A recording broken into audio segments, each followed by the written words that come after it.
Abrimos, señoras y señores, la tertulia en este lunes que es 1 o 1 de agosto del año 2022. Voy saludando a quienes nos acompañan y primero a quienes están en el estudio. Eleonora Navata, buen día. Buenos días. Martín Bueno, ¿cómo te va? Buen día, Emiliano. Con ellos digamos que no hay mucha sorpresa. La sorpresa es Miguel Brechner, que apareció finalmente, llegó, se corporizó. No es un tertuliano en el teléfono nada más. Miguel, bienvenido. Buen día, las promesas hay que cumplirlas. Prometí venir y acá estoy. ¿Cuánto tiempo hace que no te teníamos físicamente? Un tipazo largo, O sea, largo. Bueno, de alguna entrevista, supongo. Sí, pero bueno, largo. Así que, bárbaro, gracias por estar acá. Y el último saludo es para Santiago Gutiérrez, que ha estado muchas veces acá y hoy es el que está a distancia. Buen día, Santiago. Buen día, Emiliano, buen día para todos, ¿cómo andan? Miguel, te pido mil disculpas, nunca imaginé que ibas a ir. Y bueno, no tenía más remedio, Santi. No imaginé que ibas a ir. Ustedes se enteran de qué nos contarán de qué están hablando, no sé.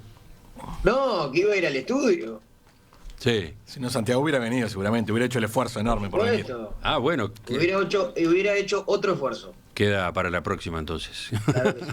Vamos al primer tema. Tenemos dos grandes temas. Diría que son temas casi que obvios de las últimas horas.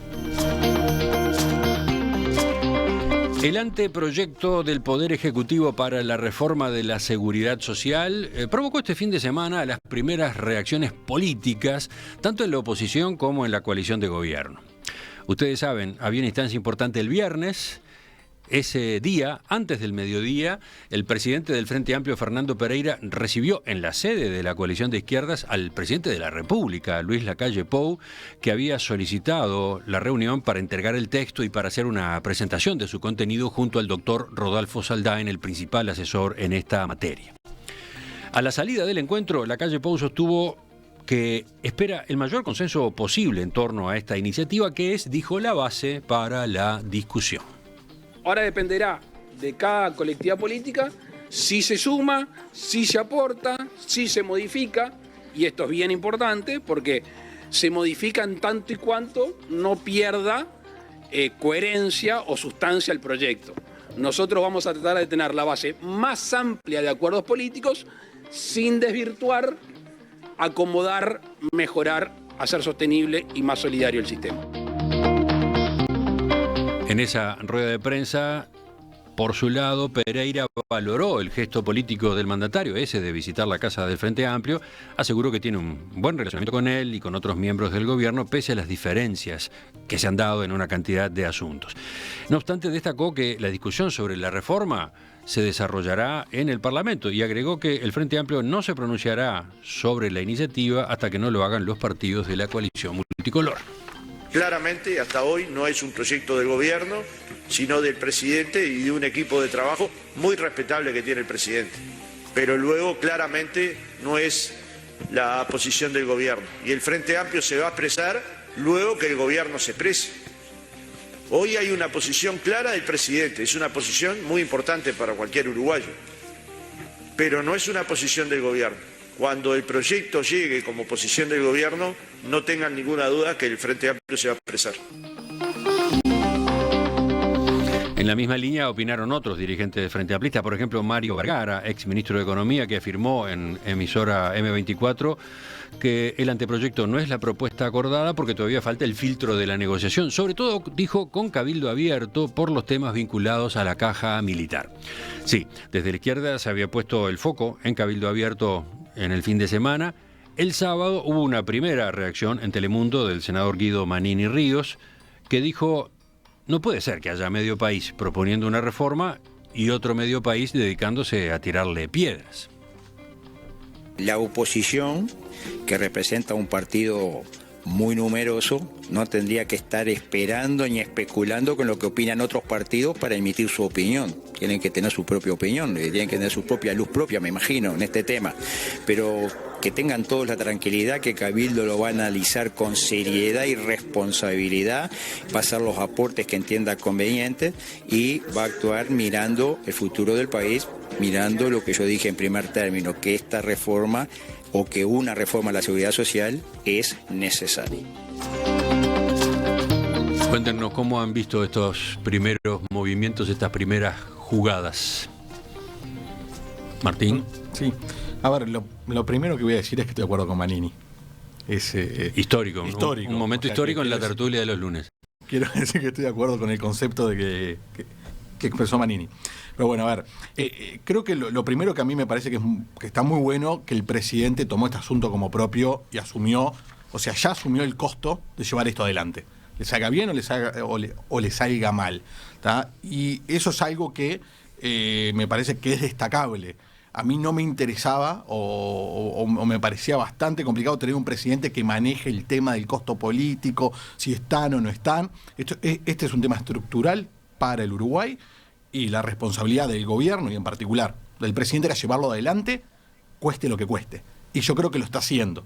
O sea que en eso, desde mi visión, es un punto para el presidente, incluso dentro de la misma coalición y del Partido Nacional había habido algunas posiciones de como orejear un poquito más. Uh-huh. O sea, yo creo que ahí estuvo muy bien el presidente en llevar adelante esto de la manera personal en que lo está haciendo. Luego, este tema está imbuido del costo político. Y todos es como que quieren orejear a ver el tema del costo político. Y acá creo que el presidente de vuelta hace bien. Porque no sé si no estamos ante el inicio de lo que puede ser que se dé vuelta el tema del costo político. ¿Qué quiero decir con esto? Parecería que, en principio, votar algo que es no popular tiene un costo político. ¿No? Pero por otro lado, yo no sé, también hay temas de responsabilidades y hay otros conceptos que se transmiten, ¿ah? Que yo no sé si no termina pagando más costo político entendí. Quien termine no votando esto porque, por ejemplo, lo escuché en alguna presentación, el 70% de la población está en contra con que se aumente la edad de jubilación. Obvio que el 70% de la población está en contra que se aumente la edad de jubilación, como la población, si uno le hace una encuesta, si quiere pagar impuestos, va a estar en contra. Si quieren que la retengan para pagar el EPS, va a estar en contra. Son cosas naturales. O sea, esta es una reforma que por su naturaleza es no popular. Y también es obvio que el resultado de esto va a ser peor de lo que tenemos. Porque si no, esta reforma no tendría sentido. Hoy tenemos más de lo que esta reforma seguramente termine dando. Y eso es natural. Da para mucho la intervención de Martín. Supongo que los demás deben estar tomando nota. ¿Dejamos por acá? Dejamos por acá. Sigo. Entonces, Eleonora. Es necesario asumir que tenemos un problema con la seguridad social. Me parece que como ciudadanos, como población. No... Esa frase la he escuchado alguna vez. Y sí, pero no por repetida. Hace años, ¿no? Hace años que está ahí picando. Y sí, y capaz que vamos a seguir teniendo problemas aún con reformas. Porque va a evolucionar la forma de vivir, el modo de vida, la expectativa de vida, todas esas cosas van a seguir evolucionando y esta reforma, en el caso que se apruebe, puede hasta quedarnos corta. Porque el mundo ha cambiado y cambia cada vez más rápido. Entonces me parece que tenemos que agarrar y decir, bueno, está bien, estas son las cartas que tenemos, vamos a ver cómo jugamos con ellas. Y cómo jugamos con ellas debería ser pensado con la cabeza de hacer justicia y beneficiar a la mayoría de los ciudadanos y no de quién va a estar en el gobierno y quién se va a llevar el rédito o el costo político. Entonces, cuando se habla de una reforma de estas características en clave de costo político, a mí, la verdad, me revienta un poco, porque me parece que es una responsabilidad hablarla en otro ámbito. Me parece interesante que el presidente haya ido a la casa de la oposición a presentar el proyecto. Creo que es correcto. Creo que no es necesario, yo no esperaría a ver qué dice el resto del gobierno para emitir opinión, si es que la tengo sobre el proyecto, porque eso de, este es el proyecto del presidente y no del gobierno, no importa el proyecto de quién es el proyecto que está sobre la mesa y sobre el que hay que discutir y sobre al que hay que aportarle, porque a lo mejor no te gusta algo y puedes aportar ahí. Entonces esa cuestión de, no, vamos a esperar a ver qué dice el resto del gobierno, creo que no tiene sentido. A ver, sobre eso, Miguel, sí. A ver, ¿te cae el sello? No, pasa que yo tengo una posición un poco diferente. ¿Estás en esa postura? No, la del frente, de que primero se aclare cuál es el proyecto del gobierno. No, a ver, está claro que este es un gobierno del Partido Nacional, está claro que esta es una propuesta del presidente, está claro que al mismo tiempo se entregaron la coalición, el Frente Amplio y todos los demás, pero esa es la estrategia hace mucho tiempo de las cosas como vienen pasando y no tiene nada nuevo. Está claro que el doctor Saldain es una eminencia en el tema, le tengo altísimo afecto y respeto, así que no... Yo tengo una decepción por otro lado, porque estamos volviendo a parchar una cosa sin discutir a fondo. Me tomé el trabajo, y obviamente no es mi especialidad, de leerme como 45 páginas de... Y no vi nada que me llamara la atención. ¿Leíste 45 páginas? Del proyecto de ley para tratar de entender algunas cosas. Es difícil leerlo así en crudo, ¿no? Ni que hablar, es ni que hablar, es imposible. Pero se necesita un traductor al lado, ¿no? ¿Sabés lo que me impactó? Que no es innovador. Si nosotros tenemos que ahora pensar las jubilaciones para los próximos tantos años, y si estamos pensando en una transición lenta, tenemos que innovar. Y hay temas que no están sobre la mesa y a mí me irritan cada vez más. Ajá, a ver. Hablamos de la seguridad social y no hablamos que 7 puntos del IVA que pagamos van a la seguridad social. ¿Es algo más injusto eso que otras cosas? ¿Tiene sentido que la población 7 puntos de IVA son para sus... a pesar del déficit, o sea, ese es el aporte del Estado, no estoy contando el déficit. Hay 7 puntos de IVA. ¿Por qué no discutimos si no hay que bajar el IVA y aumentar otros impuestos? ¿Por qué damos por hecho que está bien que 7 de los 22 puntos de IVA van para la seguridad social? ¿Por qué en el artículo 3, los primeros artículos, dice cómo va a ser el aporte de los trabajadores y cómo se divide? Y no dice más. No dice si esto financia algo, no dice cómo quedamos parados. Ajá. Entonces a mí eso es lo que me preocupa. ¿Y a ti te parece que te habría que buscar otra forma de financiamiento? Hay que repensar el tema, estamos frente a un mundo nuevo, hay que tener un poco más de pensamiento diferente, porque si lo único interesante que dice es que se va a ajustar de acuerdo a la expectativa de vida. Pero ¿qué capacidad de ahorro tiene alguien a los 60 años que se quedó sin empleo y tiene que seguir trabajando 5 más? La edad de retiro, que ahora se sube, o se sube en un proceso gradual, después a su vez va a ir cambiando según cambie la expectativa. Eso es lo único innovador que vi. Pero digo, la capacidad de trabajar para alguien a los 55, 60 años y se queda sin empleo es muy baja. ¿Cómo va a ahorrar? ¿Y cómo va a impactar en el desempleo, por ejemplo? O sea, hay un montón de cosas que no están explicadas. Mi preocupación no es el juego político de hoy de quién se queda con la victoria, es decir, resolvamos el problema. Y no lo estamos resolviendo porque hay temas que no los estamos discutiendo. ¿Quién financia todo esto? No lo estamos discutiendo. Damos por hecho que hay 7 puntos de IVA que tienen que estar ahí. Y después vamos a dar por hecho que hay que seguir aportando y que va a haber un déficit porque lo va a haber.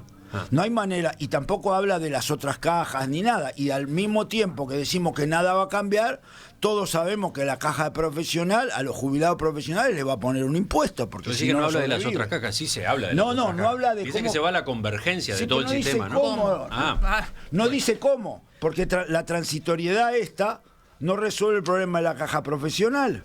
Entonces, por un lado decimos que nadie va a perder, pero por otro lado a la caja profesional le van a aplicar algo para el déficit. Entonces, sinceremos la discusión. A la caja de profesionales universitarios y a la caja bancaria va a haber medidas ahora nomás. Pero entonces necesitan acciones ahora. Bien, pero no digamos que no vamos a retocar las jubilaciones. Si sabemos que se van a retocar. Bueno, tenemos 3 intervenciones iniciales, cada una de las cuales creo generó ángulos jugosos para ir calentando este debate, este de los primeros debates sobre el anteproyecto. Falta Santiago. ¿Tú lo leíste? Sí. ¿Te pasaste el fin de semana sumergido? Antes del fin de semana me quise tomar la molestia, pero la verdad es que me sentí un rato largo leyendo cosas sobre las que no necesito un traductor al lado, no es mi especialidad para nada, y si no tendría que estar todo el tiempo molestando a alguien para preguntarle qué significa tal o cual cosa. Pero más allá de eso, después un poco... Es un buen punto ese, es un buen punto ese, porque es árido. El texto así como está es complicadísimo. Al más disciplinado, al más responsable que quiera enterarse y lo encare yendo al texto, se le va a complicar mucho la cosa. Está haciendo falta una guía, ¿no? Está haciendo falta digamos un documento anexo que traduzca un poco, que lo haga más amigable, ¿no? Claro. Por eso yo no me animo a hacer las afirmaciones que hace Miguel, que de todos modos seguro tiene más conocimiento que yo del tema y de textos legislativos en general. Lo primero, que es un anteproyecto. A mí me parece muy saludable que se presente a todos los partidos políticos al mismo tiempo. No quiero entrar a la valoración de los costos políticos, porque me parece que estamos todos bastante de acuerdo al respecto del asunto. Sí me pareció, y esto es un paréntesis, muy interesante o divertido la batalla semiótica de señales de la entrada del presidente a la huella de Sereñi, y te palmeo la espalda y te agarro del codo y voy comiendo el chicle y entrá primero vos y después entré yo y no tengo todo el día para ustedes. Me pareció muy, muy divertido. Creo que estuvo muy bien Fernando Pereira y estuvo muy bien el presidente. No esperaba menos, pero siempre puede haber alguna sorpresa en este Uruguay que vivimos. Yo estoy lejos de ser experto en la seguridad social, pero creo que cualquier proyecto, lo básico son las 3 variables que tiene, más allá de lo que dice Miguel, de lo que podamos innovar, que me parece muy importante y comparto la mirada. Las 3 variables básicas de la seguridad social es cuántos años se trabaja, cuánto se cobra de jubilado y cuánto se aporta mientras se trabaja. Entonces, inevitablemente, por más que innovemos, y me parece muy bien que se busquen nuevas miradas y vayamos hacia miradas que tienen que ver con el siglo XXI, se van a tener que tocar esas 3 variables, un poquito esas 3 variables, seguro. Lo que me parece saludable en titulares del anteproyecto es, primero, que es muy gradual, porque estamos hablando de que el fin del proyecto, digamos, es 2035, en el que estarían todas las personas con el mismo régimen jubilatorio, con las salvedades de sus profesiones u oficios, y con las nuevas edades de retiro, con los nuevos cobros. Existe incluso las jubilaciones más bajas partirían de una base más alta, los 5 quintiles más bajos partirían de una base más alta, y a partir de ahí entraría el cálculo de sus jubilaciones, es decir, tendrían como un ingreso básico y después su jubilación, y se iría a la unificación de todos los sistemas, de todas las cajas. Yo no tengo conocimiento técnico para opinar cómo, cuándo, dónde, sí, no, pero también creo que no podemos hacernos más los distraídos. La gente vive más años, y una persona hoy, creo yo, que salvo por temas de salud tiene 60 años, no solo puede trabajar, sino que quiere trabajar. ¿Ustedes creen que alguien quiere estar en la casa con capacidad de trabajar y estar 20 o 25 años sin hacer nada? Puede trabajar en otro régimen, menos horas, más horas. Hay de todo, casa, ¿no? Hay de todo, otro, Santiago. ¿No? Hay de todo. Yo creo que hay mucha gente, sí, que efectivamente está esperando llegar a la edad esa que está marcada en la legislación para jubilarse, punto. Hay una ansiedad, hay una ilusión, incluso mucha gente en esa dirección. Y también está lo otro, ¿no? También está lo otro, gente que sigue de largo con toda naturalidad o que ni siquiera se plantea el retiro a esas edades, ¿no? Está bien, es válido. Lo importante que hay que decir es que a las primeras personas que se les va a aumentar 1 año la edad de retiro, según el anteproyecto, es un anteproyecto, o sea, esto no entró a ninguna cámara ni nada, se va a discutir antes que se forme un proyecto. Son las generaciones en 1967, que en vez de jubilarse a los 60, se van a jubilar a los 61, y así progresivamente, un año hasta los que nacieron en 1971, que serían los primeros en jubilarse en 1965, exceptuando trabajadores de la construcción y trabajadores rurales por ahora. O sea, que es un término muy gradual, y nadie que se esté por jubilar le cambia las condiciones, a nadie. Eso también es muy importante, porque ahora se van a decir muchas cosas. Y otro tema, y lo dejo a consideración porque tampoco soy experto, es el ataque de alguna forma bueno, hay una reforma y nadie habla de las AFAP, y las AFAP poco menos que son el demonio porque hacen un negocio. Yo tengo una concepción bastante realista del asunto, y es que en el mundo capitalista en el que vivimos, pues podemos discutir si nos gusta mucho, poquito, nada, si lo queremos cambiar el sistema o no, las cosas que funcionan es porque son un negocio, entre muchas otras cosas, pero el que haya empresas, por ejemplo, vinculadas a la seguridad social, para que funcione tiene que ser un negocio, no hay mucha otra alternativa, si no se van. Y es parte de la reforma del 95. Recordemos, ahora que se ponen exigencias también de que se reforme la caja militar, que estoy de acuerdo, y que se incluya la reforma, y que se unifiquen todas las otras cajas, que hubo una reforma en el 2008 que no se metió con ningún militar y que fue en contrasentido de lo que decía el propio Ministerio de Economía del Frente Amplio. Entonces, poner condiciones ahora de si apoyamos o no apoyamos, cuando en 15 años de gobierno del Frente Amplio nadie se metió con la jubilación de ningún militar. No, perdón. Eso no es así. Hubo una ley que se presentó al Parlamento de la reforma de la caja militar, que todo el Partido Nacional, el Partido Colorado votó en contra, y que el señor Darío Pérez, actualmente en el Partido Nacional, que antes estaba en el Frente Amplio, decidió no votarla y se congeló. Momento. ¿Y qué tenía esa ley? Una estructura mucho más fuerte de la caja militar que la que se pudo hacer. ¿Pero cuál era?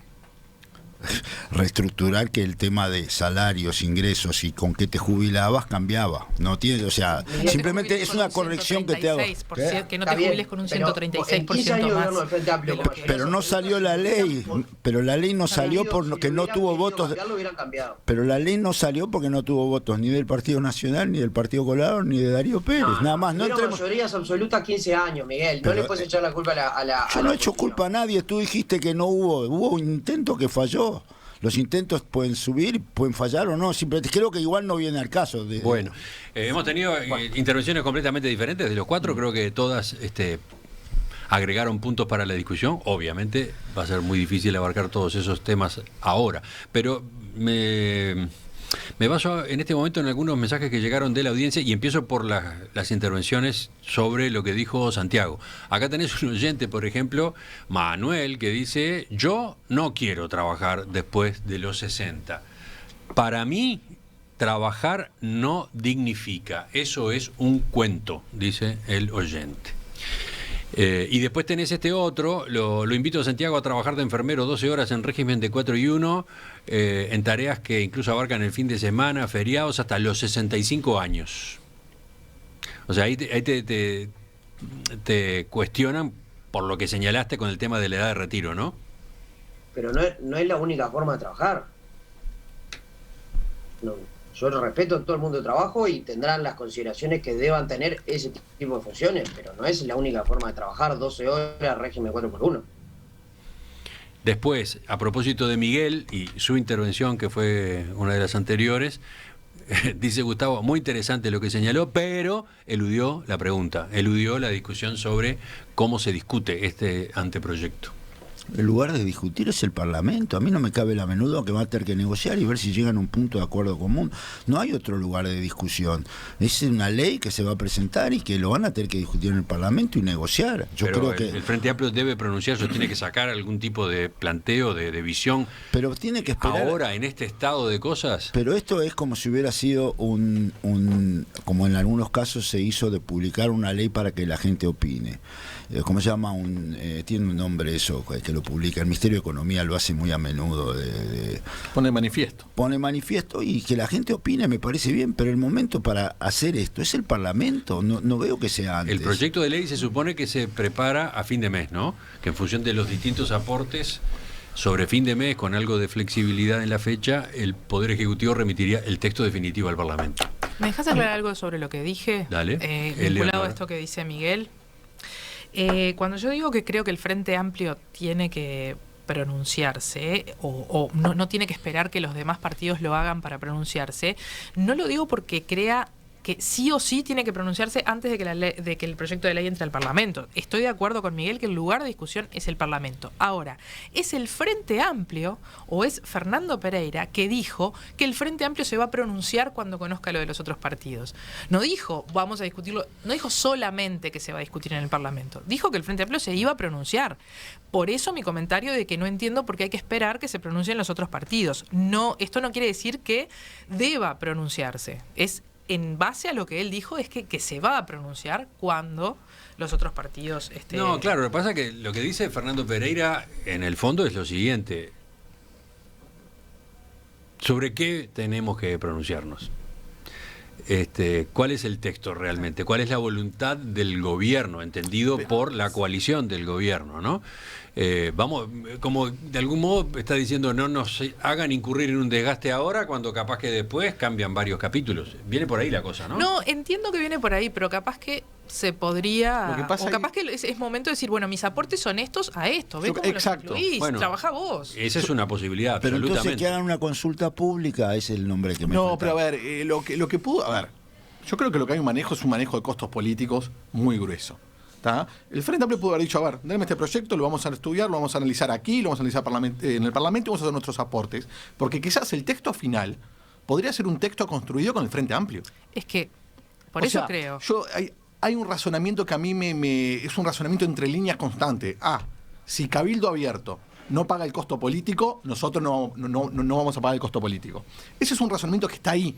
En este tema, ¿no? En este tema. En este tema, porque en otros temas el Frente ha sabido hasta acordar con Cabildo Abierto en contra de otros sectores del oficialismo. Martín, hay un miedo de quedar capturado en un tema que es grave, como el de la caja militar, en el quedar capturado. Entonces quieren ver que se desgasten los demás. Es un juego político razonable. Bueno, también es un juego político, pero que al final, si hay que hacerle pagar el costo político a Cabildo Abierto, que lo pague Cabildo Abierto el costo político. Y el Frente Amplio debería estar en el lugar de la historia que tiene que estar, que es construyendo un país para 30 años para adelante. ¿Pero te queda claro de este proyecto de ley qué pasa con la caja militar de acá? No me queda años? claro. Pero tú, Está bien, pero tu foco, Miguel, no es el foco que puso el Frente Amplio después del otro día no fue tu foco, fue un foco totalmente diferente. Pero yo estoy simplemente diciendo mi postura. No, pero tu postura yo estoy de acuerdo. Tú hablas del fondo del asunto. Yo hablo del fondo del asunto y creo que el fondo del asunto va a estar sobre la mesa, que es quién financia de acá a final todo esto. Y ese es un tema que el Frente Amplio lo va a poner sobre la mesa, no lo habrá puesto ahora, pero lo va a poner quién financia. Pero puso con mucho ahínco, puso en el foco algo que en realidad... Porque no viene del gobierno, porque es una Miguel, cosa... una viene del pregunta. Poder Ejecutivo. Sí, perdón, Santi. Una pregunta porque en realidad no lo tengo claro, y es, en una reforma de la seguridad social, ¿tendría que entrar en temas tributarios? Porque No, quizás son cosas distintas, a pesar de que obviamente están muy Pero unidas, deberían, ¿no? estar Pero quizás... deberían estar explícitos. En esta reforma dice claramente el tanto por ciento de los aportes personales y el tanto por ciento de los aportes patronales van para el Fondo de Solidaridad. ¿Tá? Dice claramente, después no dice qué pasa arriba, dice cuál es el tope. Fondo de solidaridad. El fondo digamos, el fondo, la jubilación básica, como se llama. Ahí va, Perdón, perfecto. a eso me quise decir, a la parte solidaria de las jubilaciones. Eso está es lo único que está claramente especificado, por lo menos en lo que leí yo, y puedo estar equivocado. Pero no dice nada más de cómo van a financiar el resto, ¿entendés? A mí me queda la duda si entrar en temas tributarios, como lo que vos decís del IVA, que es compartible. Pero es filosófico, si vos querés decir, pero es filosófico. Si tú estás haciendo una reforma de la seguridad social y crees que el costo tiene que estar distribuido en la sociedad, no podés seguir usando los 7 puntos de IVA, que es lo más regresivo que hay del punto de vista de distribución. Martín, a ver, yo creo que Eleonora también quiere meterse en esta, o mejor dicho, quiere poner una cuchara. A mí me da la situación que esto se está cambiando y el costo político lo va a pagar quien no haga sus mejores esfuerzos y más honestos esfuerzos por llevar esto adelante. Cualquier chicana política, cálculo político, aquella, ¿se acuerdan? Teoría de Gandini, que fue muy explícito. Bueno, quien tenga esa actitud yo creo que va a terminar pagando el costo político. Ojalá que esta interpretación que vos hacés, Martín, sea real y pase así, porque empezaríamos a caminar por otros lugares en cuanto a cómo se hace política y cómo se mira el bien del país. Yo espero que sea así y que no sea que se presente un proyecto para que fulano pague el costo político u otro lo pague. Yo quería decir algunas cosas vinculadas... No, pensé que ibas a la actitud de la gente. Pensé que ibas a que esperás que la actitud de la gente sea esa. No. Espero que la actitud de la gente... O sea, de la población no. Está bien, pero una cosa es lo que uno pueda Estamos votando algo aspirar. feo para la población. Cuando votas algo feo para la población, hay que hacerlo. No, está bien, pero podía ocurrir que la gente juzgara críticamente, negativamente, a los que no dan este paso, a los que no se animan. ¿Entendés lo que digo? Sí, Estamos lejos de eso, pero soy menos optimista que ustedes. Sí, yo no es que sea optimista, es que me Eleonora, gustaría. Quiero decir una cosa, y es que en cuanto al contenido del proyecto y los contenidos de la reforma de la seguridad social, Hoy en día nosotros tenemos un sistema provisional que, si bien es deficitario, que tiene todos los problemas que tiene, que antes de pagarle al primer maestro o al primer enfermero del sector público en este país hay que poner 5 y pico o más puntos del PBI para la seguridad social, y eso pasa porque es deficitaria, ¿no? Aparte de todo eso y de dónde vienen los fondos, tenemos muchas nuevas formas, o no tan nuevas, pero formas que se están estandarizando en muchísimos lugares en cómo se contratan a los trabajadores. La tercerización de trabajadores que hay en este momento es brutal. Eso se viene construyendo desde hace algunos años hasta ahora, y ya no existe más, o por lo menos no es tan habitual, el empleado dependiente. Ahora en todos lados quieren trabajadores independientes que facturen. Ese tipo de cosas hay que empezar a mirarlas también. Es decir, ¿qué va a pasar con esto? ¿Hacia dónde va a evolucionar ese asunto? Porque lo de las tercerizaciones, más allá de los aportes que uno tenga que hacer como empresa, todo eso, tiene simplemente para dejar constancia. Sí. No coincido en que eso, por lo menos en la actividad privada, se esté generalizando. En los dos sectores, en el sector en la público, actividad privada hay un consenso que en algún momento histórico no lo estuvo, y hablo de acá del 90, que contratar unipersonales es malo, altamente riesgoso y con mucha contingencia. Unipersonales, sí, correcto. Menos en las tecnológicas. Sí, y servicios profesionales. Tienen un sistema incluso particular, tienen una ley particular que es aparte. O sea, es un nicho particular. Pero, o sea, realmente hay un concepto, por lo menos en el mundo de la asesoría general, que no se debe. Está bien, en pero general, pasa, y sigue pasando. Pasa, pero no como en otra época que era. Pasa la contratación de empresas. Pero dejemos que Eleonora redondee la idea. Dale, y también hay que ver a qué edad se inicia el aporte de las personas, porque eso es otra cosa que sí lo maneja el proyecto de ley, es que cada vez las personas empiezan a aportar a la seguridad social más tarde. Y también ahí debe haber vínculos laborales que no están dentro de la legalidad, y por eso las personas no es que empiecen a trabajar tarde, es que empiezan a aportar tarde. Todas esas cosas creo que tienen que tenerse en cuenta, se tienen que discutir, y no solamente discutir en la reforma de la seguridad social, sino que me parece que es un buen momento para la rediscusión del futuro del trabajo. Damos el punto por suficientemente discutido hoy. Estamos yendo de a poco, estamos metiéndonos de a poco en esta reforma, en este debate que se instala y que va a ser central en los próximos meses, creo que en todo este segundo semestre del año, ¿no? Sin duda. Así que bueno, les propongo que hagamos una pausa y después cambiamos.